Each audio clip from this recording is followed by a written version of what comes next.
Former U.S. President Donald Trump was indicted for alleged attempts to overturn the 2020 election. This is the third time in 4 months that the former president has been charged. Here's a look at the indictment. It is the third criminal indictment of the 77-year-old Trump since March. The indictment charges him with 3 counts of conspiracy and 1 count of obstruction. The new charges raise the prospect of Trump, frontrunner for the 2024 Republican nomination, being embroiled in more legal proceedings. The 2024 presidential campaign is expected to be bitter and divisive, to say the least. The indictment accuses Trump of a conspiracy to obstruct an official proceeding, the January 6, 2021 joint session of Congress held to certify Joe Biden's election victory. Trump is also accused of seeking to disenfranchise American voters with his false claims that he won the November 2020 presidential election. Special counsel Jack Smith, a former war crimes prosecutor at The Hague, said the Capitol attack was unprecedented and it was an assault on the seat of American democracy. Trump lashed out at Smith, calling him deranged, and accused him of issuing yet another fake indictment to interfere with the presidential election. The former president says that he will run for president from jail if convicted on any of his various indictments. The White House once again remains silent on the indictment.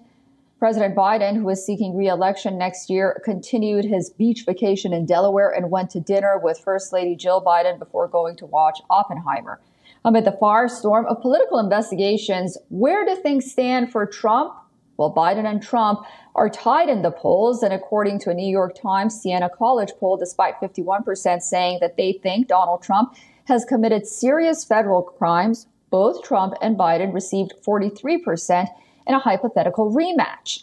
The Republican frontrunner in the 2024 White House race could end up navigating a series of trials right in the middle of campaigning to become the next president. Trump has already been indicted over his handling of top-secret classified documents, making him the first former U.S. president to face federal criminal charges.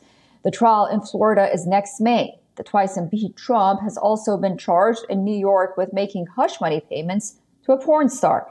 Then, Trump is being investigated in the southern state of Georgia for pressuring officials there to overturn Biden's 2020 election victory. Evidence include a taped phone call in which he asked Georgia's then Secretary of State to find enough votes to reverse the results.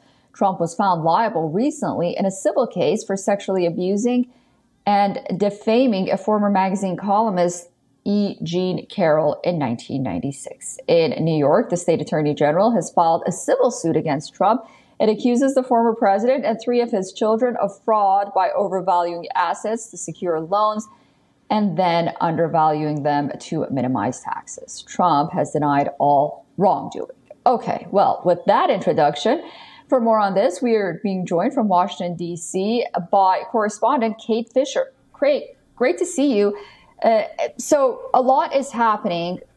As I mentioned, and as we have been mentioning, Donald Trump seems to be in quote unquote hot waters, but not among the Republicans. His polling is steadily rising amidst all of this controversy. What can we attribute this to?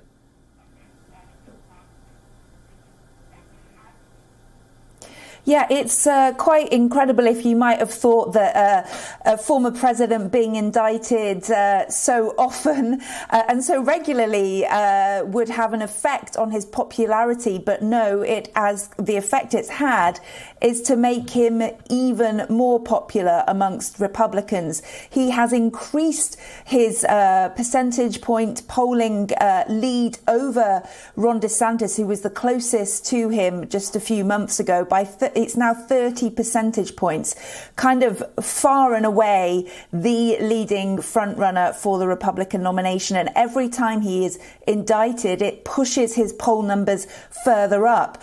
So it shows that this kind of his narrative when he is indicted is to say that the system is against him, that it's a witch hunt, and it's the same system that is against the people who would vote for him.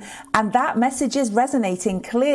Every time he is indicted, it gets more people behind him. And it's also not just helping his poll numbers, it's helping his presidential run war chest, the money he is gaining to try to carry out this campaign. Yeah. he's raising more money on the back of these indictments, and it's having a really positive effect on his campaign, much, I'm sure, to the disappointment of all the other Republicans in this race. Yeah, absolutely. And it's just fascinating to watch that any Republican that criticizes him, their poll numbers keep going lower and lower. Really an enigma.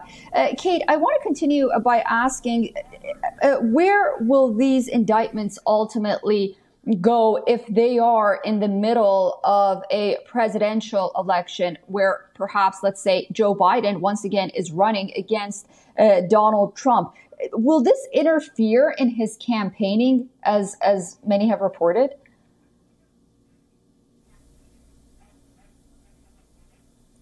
Yeah, it's certainly unprecedented. So much about this is unprecedented, but to have a former president running for re-election to the White House while also fighting multiple criminal indictments is something that this country has never seen before. So it's hard to predict what it will look like, but certainly it is going to be an exhausting and time-consuming process. A presidential campaign is already an exhausting process and takes up all your time. Fighting criminal indictments is one as well, and to do them together will be a huge challenge. He's going to have to split his time, his engagement on each side. He's going to have to employ more people. His legal team will be, as well as his campaign team.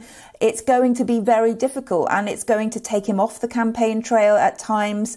But with what we've just been talking about, every time there is some publicity over these trials, it is likely, if we go on what we've seen so far, to increase his popularity amongst his voting base. But what we don't know is what effect it would have if and when he is chosen as the Republican candidate and he's up against Joe Biden. These criminal trials and these indictments may not have a positive effect on those floating voters, those independents that Donald Trump and Joe Biden both desperately need in order to win the presidency again, because they are so tied in the polls.